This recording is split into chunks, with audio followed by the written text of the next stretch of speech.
Hello everyone, welcome to online study point. दोस्तों, आज है 9 मार्च और आज के इस वीडियो में हम 9 मार्च से रिलेटेड करंट अफेयर के सभी इंपॉर्टेंट क्वेश्चन को कवर करने वाले हैं।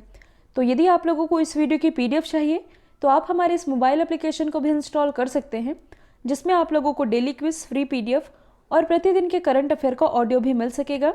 इसके अलावा यदि आप एनटीपीसी और ग्रुप डी की तैयारी कर रहे हैं तो आप हमारे इस नए चैनल से भी जुड़ सकते हैं, जिसका नाम है my exam. Link description box में दी हुई है। तो चलिए स्टार्ट करते हैं। हमारा पहला क्वेश्चन, हाल ही में भारत स्वीडन वर्चुअल समिट में भारत की तरफ से किसने हिस्सा लिया? तो ये जो वर्चुअल समिट रही है, इसमें भारत की तरफ से हिस्सा लिया है प्राइम मिनिस्टर नरेंद्र मोदी जी ने। अब यहाँ से इम्पॉर्टेंट ये नहीं है कि किसने हिस्सा लिया है, इम्पॉर्टेंट है ये समिट जो कि आयोजित की गई भारत और स्वीडन के बीच, ये वर्चुअली आयोजित की गई, जिसमें कि भारत की तरफ से प्राइम मिनिस्टर नरेंद्र मोदी ने हिस्सा लिया और स्वीडन की तरफ से स्वीडन के जो प्राइम मिनिस्टर है स्टीफन लोफवेन, इन्होंने इस वर्चुअल शिखर सम्मेलन में हिस्सा लिया है। और इस शिखर सम्मेलन का आयोजन क्यों किया गया था? तो दोनों ही देशों के बीच द्विपक्षीय संबंधों पर चर्चा करने के लिए यह आयोजित किया गया था। और यदि देखा जाए तो 2015 के बाद से ये दोनों ही देशों के बीच 5वीं बातचीत है।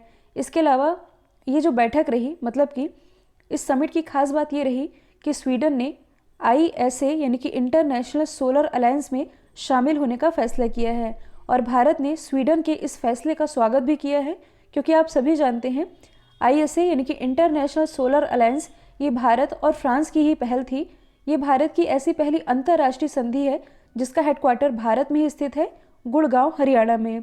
तो इसी में शामिल होने के लिए स्वीडन ने फैसला किया है। अब आप लोग कहते हैं कि कभी भी किसी कंट्री का डिस्कशन आए तो उसके भारत के क्या संबंध है उसके बारे में भी डिस्कस किया जाए। तो यदि हम बात करें भारत और स्वीडन के संबंधों की, तो देखिए एशिया में चाइना और जापान के बाद भारत स्वीडन का तीसरा सबसे बड़ा व्यापार भागीदार देश है। और भारत की कुछ पहले हैं, जैसे कि make in India, startup India, smart city परियोजना।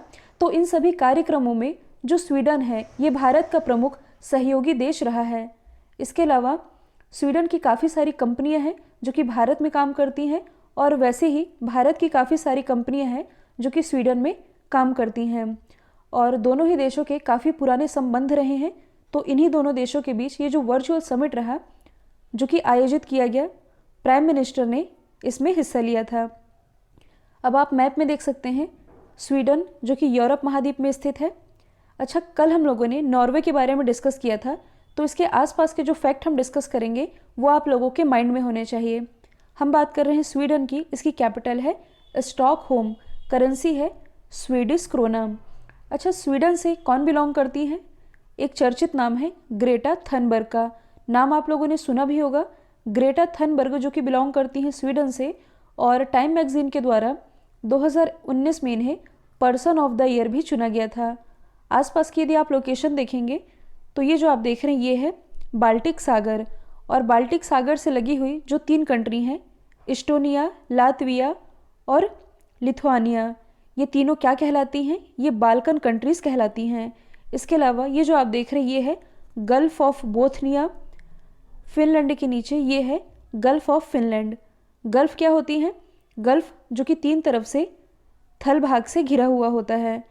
और यहाँ से मैंने आप लोगों को ये बताया था कि नॉर्वे, स्वीडन और डेनमार्क, ये 3 कंट्री मिलके कहलाती है स्कैंडिनेवियन कंट्री। और ये जो है नॉर्थ सी, इसी नॉर्थ सी में डेनमार्क के द्वारा विश्व का पहला ऊर्जा द्वीप ये स्थापित किया जाएगा। अगला क्वेश्चन है, हाल ही में किस राज्य ने 3 राष्ट्रीय उद्यानों में नाइट सफारी की शुरुआत की है? तो हाल ही में मध्य प्रदेश के 3 राष्ट्रीय उद्यानों में नाइट सफारी की शुरुआत की गई है। और ये 3 राष्ट्रीय उद्यान कौन कौन से हैं? तो ये हैं Bandhavgarh national park, Kanha national park और पेंच नेशनल पार्क। हालांकि भारत में यदि देखा जाए तो सबसे ज़्यादा नेशनल पार्क ये मध्य प्रदेश में ही स्थित है, जिसे भारत का हृदय प्रदेश भी कहा जाता है। इसी मध्य प्रदेश के 3 नेशनल पार्कों में नाइट सफारी फैसिलिटी शुरू की जाएंगी। नाइट सफारी आप सभी समझ सकते हैं कि अब यहाँ रात में भी लोगों को घूमने का मौका मिलेगा, क्योंकि देखिए काफ़ी ऐसे जानवर होते हैं कि जो दिन के समय नहीं निकलते हैं, उन्हें रात में ही देखा जा सकता है। तो इसलिए उन्हें देखने के लिए, और कहा जाए तो एक तरह से पर्यटन को बढ़ावा देने के लिए इन 3 नेशनल पार्क में नाइट सफारी की फैसिलिटी शुरू की गई है।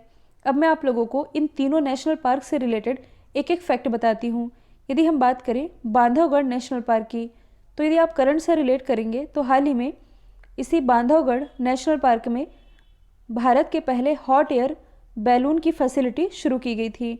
यदि हम बात करें कान्हा नेशनल पार्क की, जो कि मध्य प्रदेश का सबसे बड़ा नेशनल पार्क है, और यदि हम बात करें पेंच नेशनल पार्क की, तो हाल ही में जानवरों के लिए विश्व का सबसे बड़ा अंडरपास ये यहीं बनाया गया है, जो कि पेंच नेशनल पार्क के बीचों बीच से होकर के गुजरता है। अब यहाँ मैं आप लोगों को कुछ बेसिक टर्म बताती हूँ। आप लोगों ने ये टर्म तो कई बार पढ़ा है, wild life sanctuary, biosphere reserve, national park या टाइगर रिजर्व। इनमें कुछ फ़र्क होते हैं, मतलब थोड़ा थोड़ा सा फ़र्क होता है। एकदम बेसिक चीज़ें मैं आप लोगों को बताने वाली हूँ। सबसे पहले यदि हम बात करें नेशनल पार्क की, नेशनल पार्क तो ये वाइल्ड लाइफ सेंचुरी की तुलना में अधिक संरक्षित होते हैं और यहाँ हैवी रेस्ट्रिक्शन होता है, मतलब कि ज़्यादा पाबंदी होती है। और भारत में यदि देखा जाए तो 104 नेशनल पार्क हैं। भारत का पहला नेशनल पार्क यदि पूछा जाए तो ये है उत्तराखंड का जिम कॉर्बेट नेशनल पार्क। और देखिए, किसी भी स्थान को नेशनल पार्क जो वन्यजीव संरक्षण अधिनियम 1972 है, इसके तहत घोषित किया जाता है। यदि हम बात करें बायोस्फीयर रिजर्व की, तो ये यूनेस्को द्वारा प्रदत्त एक अंतर्राष्ट्रीय पहल है जिसमें कि समुद्री, स्थलीय और पारिस्थितिकी तंत्र शामिल हैं। और वैसे इसे 3 जोन में बांटा गया है। कौन कौन से जोन हैं? तो पहला तो है कोर जोन। कोर जोन में बहुत सारे पशु और प्रजातियां जिन्हें संरक्षित किया जाता है। इसके बाहर का जो क्षेत्र है ये कहलाता है बफर जोन, और इसके बाहर का क्षेत्र, मतलब कि इसका जो सबसे बाहरी हिस्सा है ये कहलाता है संक्रमण क्षेत्र। कोर जोन, बफर जोन और संक्रमण क्षेत्र। इसके अलावा अब यदि हम बात करें वाइल्ड लाइफ सेंचुरी की, तो अभी मैंने बताया है नेशनल पार्क इसे वन्यजीव संरक्षण अधिनियम 1972 के तहत घोषित किया जाता है। सेम वाइल्ड लाइफ सेंचुरी भी है, इसे भी वन्यजीव संरक्षण अधिनियम 1972 के तहत घोषित किया जाता है। यह ऐसा क्षेत्र होता है जहां जीव जंतु के पर्यावास और उनके इर्द गिर्द के क्षेत्र में किसी भी प्रकार की बाहरी गतिविधि से ये संरक्षित होते हैं। अब यहाँ से एक टर्म बच गया टाइगर रिजर्व का। टाइगर रिजर्व ये क्या होते हैं? तो बाघों की रक्षा के लिए जो भी नेशनल पार्क या वाइल्ड लाइफ सेंचुरी इंपॉर्टेंट लगते हैं, उन्हें टाइगर रिजर्व के रूप में घोषित किया जाता है। और ये किसके द्वारा नियंत्रित होते हैं? प्रोजेक्ट टाइगर के द्वारा। प्रोजेक्ट टाइगर, इसकी शुरुआत कब से की गई थी? 1973 से। और यदि आप लोगों से पूछा जाए कि भारत में कुल कितने टाइगर रिजर्व हैं, तो आप लोगों ने 50 याद रखे होंगे। लेकिन यदि आप करंट से रिलेट करेंगे तो हाल ही में भारत का 51 टाइगर रिजर्व ये घोषित किया गया है। तमिलनाडु का एक टाइगर रिजर्व है, ये तमिलनाडु का 5वां और भारत का 51 टाइगर रिजर्व है। इसका नाम क्या है ये आप कमेंट बॉक्स में बताइएगा। अब आप लोग ये सोच रहे होंगे कि मैं फालतू में ही वीडियो को लंबा कर रही हूँ। देखिए, ये कुछ बेसिक पॉइंट है बायोस्फीयर, नेशनल पार्क और टाइगर रिजर्व से रिलेटेड, जो कि आप लोगों को मालूम होनी चाहिए, इसलिए ये मैंने आप लोगों को बता दिया है। फिर अगला क्वेश्चन है, हाल ही में किस राज्य ने मुख्यमंत्री अंत्योदय परिवार उत्थान योजना की शुरुआत की है? तो मुख्यमंत्री अंत्योदय परिवार उत्थान योजना, इसकी शुरुआत अभी हाल ही में हरियाणा गवर्नमेंट के द्वारा की गई है। और क्यों की गई है? तो जैसा कि योजना के नाम से ही स्पष्ट हो रहा है, गरीब व्यक्तियों के उत्थान के लिए इसकी शुरुआत की गई है। अब इस योजना के तहत होगा क्या? तो देखिए, इसके तहत परिवार पहचान पत्र बनने के बाद हरियाणा में सबसे कम आय वाले 1 लाख परिवारों को सेलेक्ट किया जाएगा। फिर इनका क्या किया जाएगा? तो इन 1 लाख परिवारों को सेलेक्ट करने के बाद इनकी इनकम 8 से 9 हज़ार रुपये तक, मतलब कि 8 से 9 हज़ार प्रति महीने करने का प्रयास किया जाएगा। और इसके अलावा हरियाणा में अभी तक जो बीपीएल परिवार हैं, बीपीएल यानी कि जो गरीबी रेखा के नीचे आते हैं, बीपीएल एससी परिवार, एससी मतलब कि अनुसूचित जाति के परिवारों को पहले घर की मरम्मत के लिए 50,000 रुपये दिया जाता था, जो कि अब बढ़ाकर कर दिया गया है 80,000 रुपये। तो अब यदि हम बात करें हरियाणा की, तो इसकी कैपिटल है चंडीगढ़, जो कि पंजाब और हरियाणा दोनों की ही कैपिटल है। इसी चंडीगढ़ में नॉर्थ इंडिया का पहला डॉग पार्क स्थापित किया गया है, जबकि भारत का पहला डॉग पार्क ये स्थापित किया गया है तेलंगाना की राजधानी हैदराबाद में। ये 2018 में ही स्थापित किया गया था। मुख्यमंत्री है मनोहर लाल खट्टर, जिनकी इमेज आप देख पा रहे हैं। राज्यपाल है सत्यदेव नारायण आर्य। इसके अलावा 2 प्रमुख नेशनल पार्क हैं, कौन कौन से हैं? सुल्तानपुर और कलेशर। ये जो आप देख रहे हैं ये है झज्जर। झज्जर में ही भारत का सबसे बड़ा कैंसर हॉस्पिटल स्थापित किया गया है। पानीपत के 3 युद्ध के बारे में आप लोगों ने सुना ही होगा। ये है गुरुग्राम। क्वेश्चन नंबर 1 में मैंने आप लोगों को बताया है कि इंटरनेशनल सोलर अलायंस इसका हेडक्वार्टर गुरुग्राम हरियाणा में ही स्थित है। ये है अंबाला।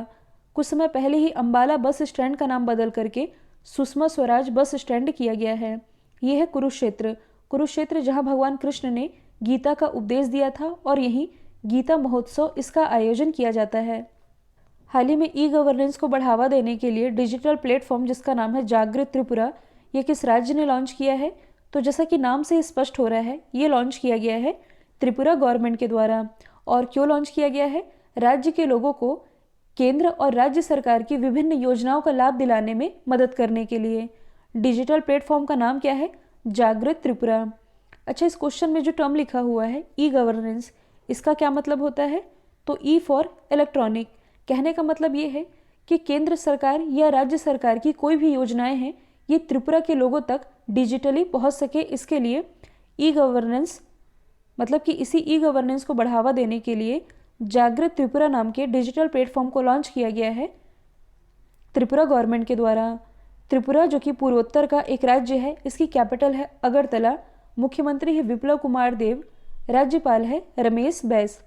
तो ये मैप मैं आप लोगों को इसलिए दिखा रही हूँ क्योंकि यहाँ से मैंने आप लोगों को कुछ इंपॉर्टेंट पहाड़ियाँ याद करवाई थी, उन्हीं का हम रिवीजन कर लेते हैं। कुछ तो आप लोगों को याद ही होंगी, जैसे कि नागालैंड से रिलेटेड है नागा हिल्स, मिजोरम से रिलेटेड है मिजो हिल्स, मेघालय की तो 3 सबको याद है, गारो खासी जयंतिया। तो अब हम इसका रिवीजन कर लेते हैं। देखिए, मेघालय वाले एरिया में गारो खासी जयंतिया, मिजोरम वाले एरिया में मिजो हिल्स और नागा हिल्स जो कि नागालैंड में है। 5 तो आप लोगों को वैसे ही याद हो गई, 1 2 3 4 5। ऊपर की यदि हम देखें तो यहाँ है डाफला हिल्स, यहाँ है मिशमी हिल्स। नीचे आएंगे यदि तो ये है पटकाई बुम। इसके बाद मणिपुर वाले एरिया में कुछ यहाँ स्थित है मिल्किर हिल्स, और ये जो आप देख रहे हैं ये है बरेल रेंज। 2-3 बार हम और रिवीजन करेंगे तो ये आप लोगों के दिमाग में सेट हो जाएगा।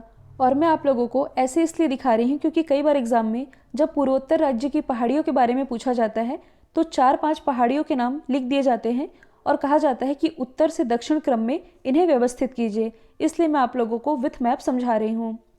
फिर अगला क्वेश्चन है, हाल ही में लाल बहादुर शास्त्री राष्ट्रीय प्रशासनिक अकादमी, जिसे आप लबासना के नाम से जानते हैं, कई लोगों का ड्रीम भी होगा, तो इसी लबासना में जो कि स्थित है मसूरी उत्तराखंड में जनजातीय भारत जीआई महोत्सव का उद्घाटन किसके द्वारा किया गया है? तो इस जीआई महोत्सव का उद्घाटन किया गया है अर्जुन मुंडा जी के द्वारा।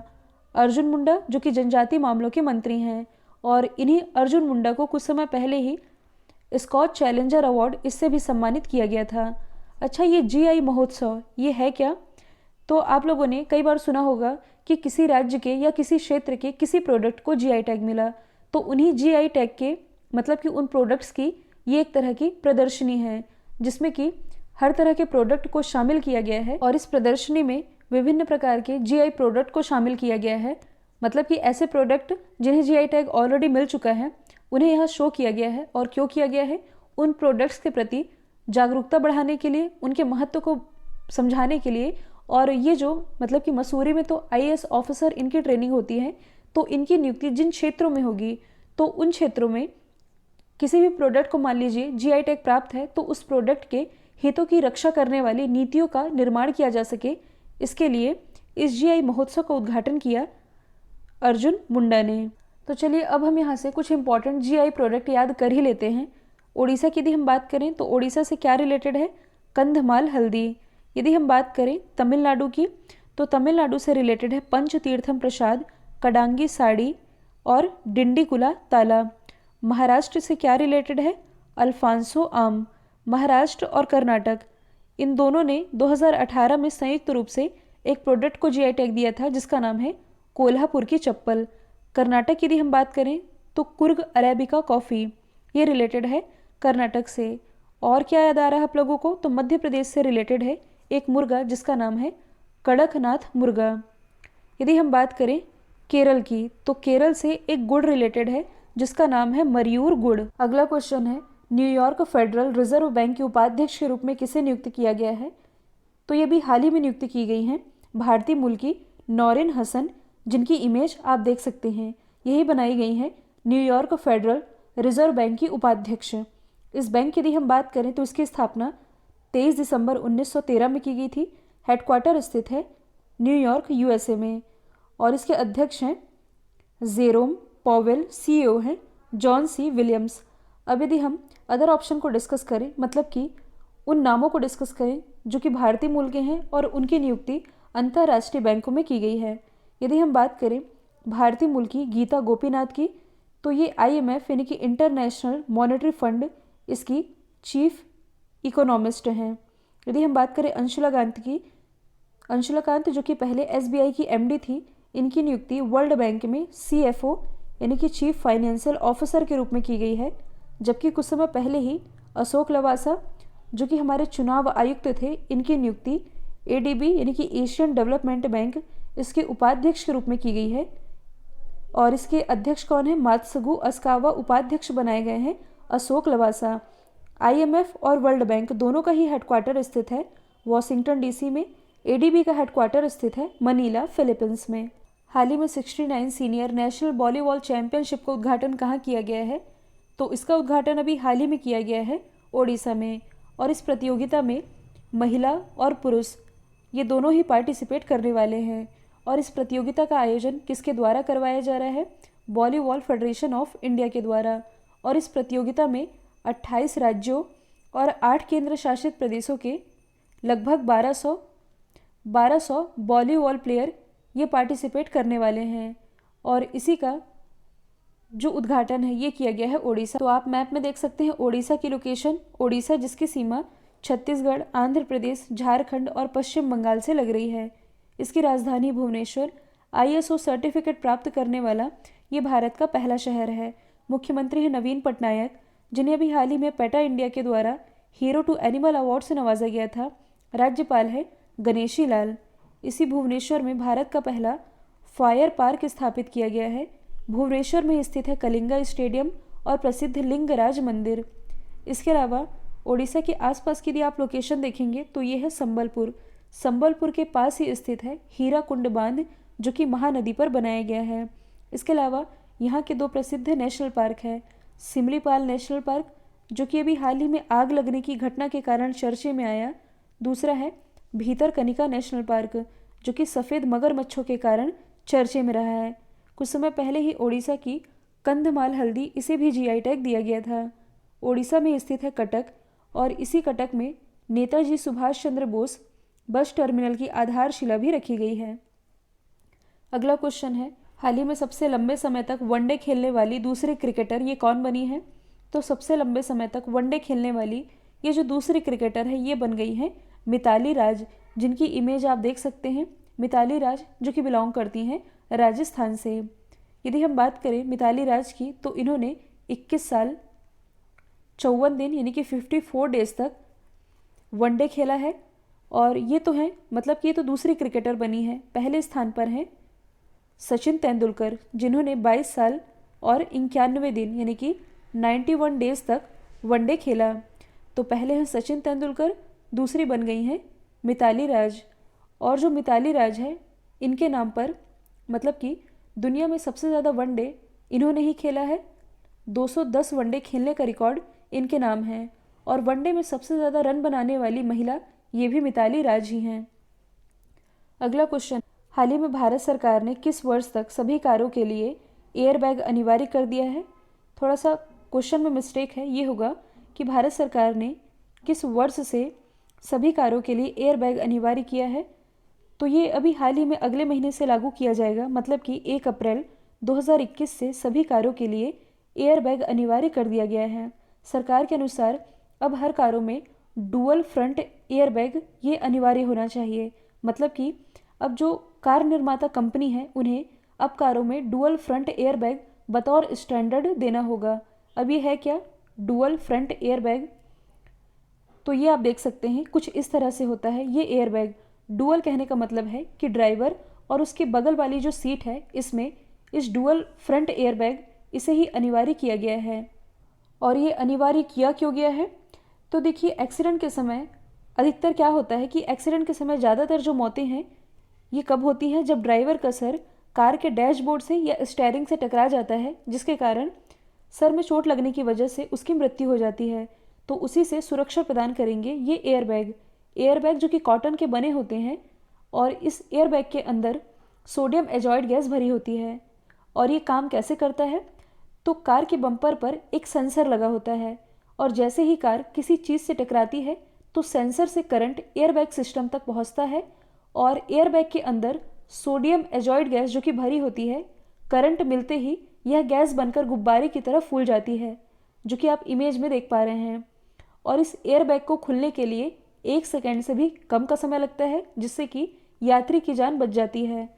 अब यदि आप लोगों के पास कार होगी तो आप लोगों को मालूम ही होगा।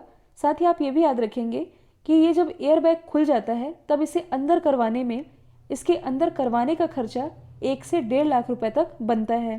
तो यही है कि हाल ही में सरकार के द्वारा सभी कारों के लिए एयरबैग कंपलसरी कर दिया गया है 1 अप्रैल 2021 से, ताकि लोगों की सुरक्षा हो सके। हाल ही में किस राज्य ने देश की पहली engineering research and development policy launch की है? तो ये क्वेश्चन मैंने रिवीजन के लिए रखा है।